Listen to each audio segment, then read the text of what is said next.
Hey, this is Rebecca Forster, financial coach, property investor, and realtor, coming to you today about how to get your Zillow Zestimate higher.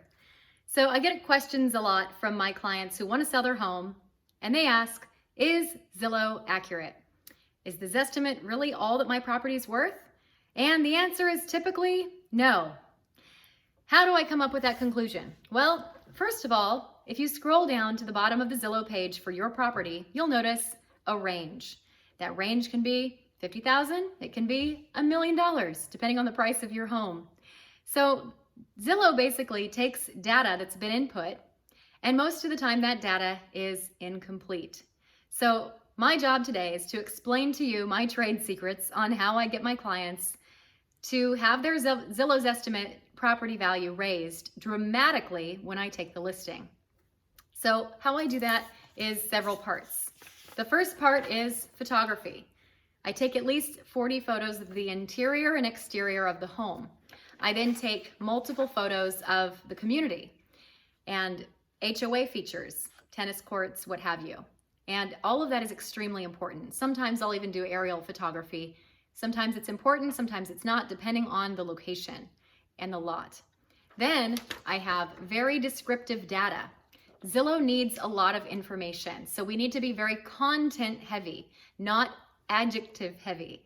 Pretty, beautiful, all those words, they sound great, but you have a limited amount of space up to a certain character, and if you're using fluffy words, then you're not utilizing the space correctly. So use content heavy words to describe finishes, the floor plan, the build, the make, etc. Then you have the data, all the data that's so necessary in order to make sure that your property is extremely comprehensive and complete. You need to know, or at least you should be providing this information to your agent. They should be asking you a laundry list of information about your property, and then their job is to go and verify that a lot of the information is correct. Meaning, what are your taxes? What are your assessments? What are your Mello-Roos and when do they expire? What is your HOA? Who is the HOA provider? And what are the finishes of your property? What was it built using? Is there masonry behind the walls? Is it plaster? Is it drywall? How old is the roof? What is it made of? Is it a slab foundation? Is it a raised foundation? How old is the home? And verifying it that it's actually the assessor's opinion and not an estimated square footage and all those different various things. If it's estimated, the Zillow Zestimate is lower than if it's an appraiser or the assessor's actual verification of that information. Assessor's the most important. So there's lots of websites to go on to search title, to search tax records, to search size of the property, the original builder model and layout, the original permits, any additional permits, the building codes, all of that. It's very, very necessary to input as much data as humanly possible because Zillow takes all of that into account. And for every bit of information that you explain on all the upgrades that you've done to the property and everything, your valuation will be higher. So the more content, the higher the value. That's why it's extremely important that you hire the right person who's going to spend 8 to 10 hours on data gathering and data input and data verification. So that's to say, a lot of listings are held by people who do it part-time.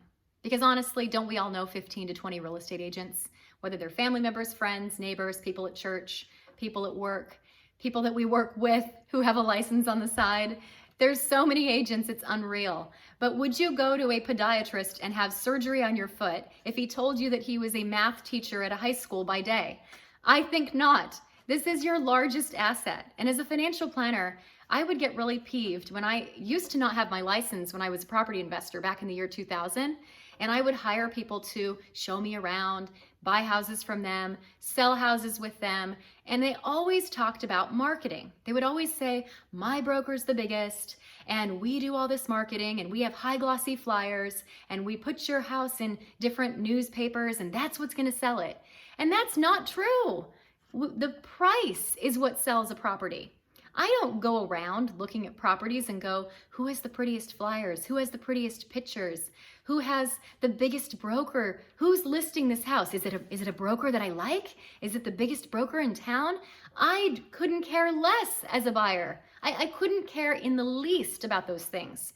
What sells is how much is this house worth and am I getting a deal? That's what I want to know. That's what an investor wants to know. That's what a home buyer wants to know. And also, if you're going to live there, do I love it? So yes, you do, of course I do, as an agent, declutter, paint, stage, do all the necessary things, have it totally deep cleaned so people could literally eat off the floor, replant all the flowers, what have you. All that stuff is part of what you have to do to prep your home for a sale, and that will make the photos more beautiful and the people fall in love with it, because ultimately people rationalize decisions using logic, price, and they base their decision ultimately on emotion, attachment. Do they love it? But you have to have the two components. You can't have one without the other. So price is what sells a home.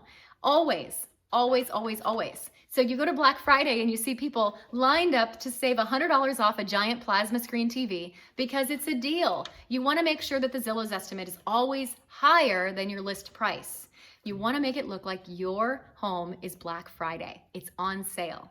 So how do we do that? Again, like I mentioned, photography, high quality words without fluffy words, all the data, tons of data. And then we come to price. So how do you price your home? If you've done a tremendous amount in upgrades, if it shows so well, if you have desirable features like an open layout, you can push the price beyond the comps. However, I always like to say that you should make sure that you're exposing it to the mass number of buyers. So if you're going to price your home at 801 or even 800, that would be kind of silly because you'd be missing all the people looking at the 799 range and below. Because people don't look at 800 and below, they look at 799 and below. So we want to capture the most amount of people. So you need to price it considering exposure to the largest group of people, but you also want to be able to look at what has sold. What features do your property have that other properties may not have? How many upgrades do you have? And legitimately price it high enough, assuming that your market is hot. Yes, there's enough buyers looking, but listen to the agent who not necessarily has the most number of listings in the community or that seems like they canvass your neighborhood the most with flyers, because those might be high volume brokers. And how can a person who provides service to 50 people provide boutique quality to each individual client? And what I'm talking about with all this data input and the verification and the photography and the decluttering and the staging, it requires a large team and it requires extensive time. So you need to have a person that knows the market, knows how to sell homes, knows how to sell them quickly, and I'll explain why soon, and they know how to get the most money out of your property. Because one thing that peeves me more than anything, and it peeves almost everybody more than anything, is leaving money on the table. I hate that. When I know that a property could sell for $50,000 more, it darn better sell for $50,000 more, because that's wasteful. And I want to be a good steward of what I've been entrusted with. And when I have a client, I want to be a good steward for them. So we price it right. We price it high, but not too high. And we price it with the 50,000 ranges in mind, meaning $849 and below and $799 and below. So we capture the most amount of people looking. And we price it high enough according to what it looks like. Is it presentable? Did we do all the due diligence in making it gorgeous? So we're going to push the comps. We're going to price it right, but high. And then once the Zillow Zestimate takes into consideration, when I press submit, there's no going back, by the way. There's no going back. Once you have a price set, you cannot adjust that price later without it looking like a price reduction or a price raise. It has a forever memory. It's like the girlfriend or the boyfriend who never forgot whenever you didn't bring them flowers on their birthday or you forgot their anniversary or whatever. It's like it captures it forever. And it's so crucial that you price it right and once. So once you press the submit button, that data goes live and syndicates on all the websites. Zillow gathers the information, and within a few days, you have your new Zestimate, which could be $75,000 to $150,000 more. Typically, that's the range of increase that I get my properties to. But here's the caveat. You have a week to sell that house with that high Zillow Zestimate.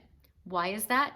Because Zillow trickles downward every single day. It starts to go down and down and down and down and down until it meets the price that you set your home for sale at. Sometimes it takes 2 weeks, but typically about a week.